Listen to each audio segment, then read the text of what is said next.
Ano ka na? Tugi sa lawod-lawod. Tanawa. Dahil patanaw be, yung mga... Gani oh, pisot. Ay. Aruy ka na inami. Karanaw. Utangan ko. Aruy ka na ami. Kita na mga siyaw. Nami kita na. Nami ito na mga sihi. Kita kong kusoy-kusoy kran. Alam nyo may gagangis kalupad.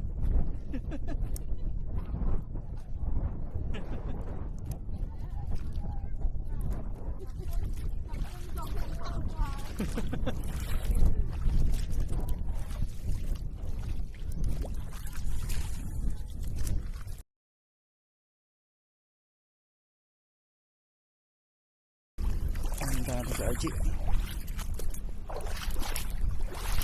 Ano boss? Itong idol natin na si Boss D, aka Boss D. Patingin che. Usak linag. Para na ako. Yan. Tignan ko din yung camera guys. Oh. Tilig pa. Walang isda. Tibay. Kaway dito sa camera natin. Ito na lasting kagabihan. May igual naman ito ako. Yan, ano isda? Wala pa.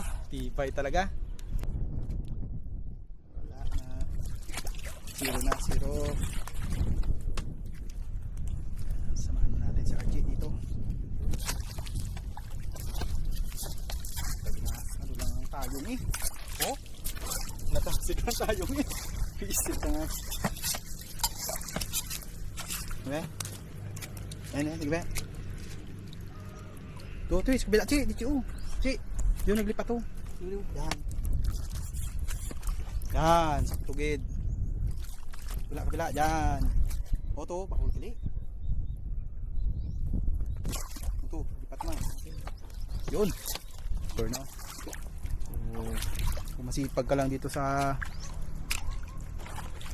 dagat, may ulam ka na.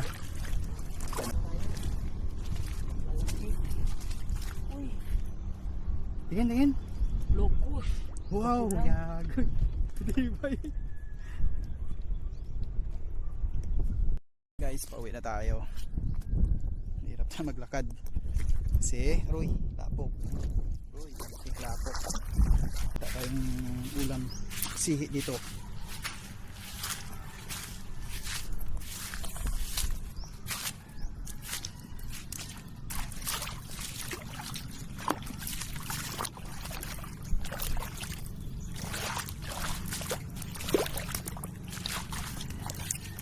Tawag dito guys sa bato na to, no? Patumpok na to ay tinatawag na Padugmon. Ito ang tawag dito sa probinsya ay Padugmon. So dito yung mga isda nag stay, no? So ito yung mga trabaho ng mga sinuunang tao. Ganito ginagawa. Tumpok yung mga bato, no? Para bahayan ng mga isda. So pagka ganito hunas, madaming isda na nakukuha dyan sa mga padugmon na tawag niya, no?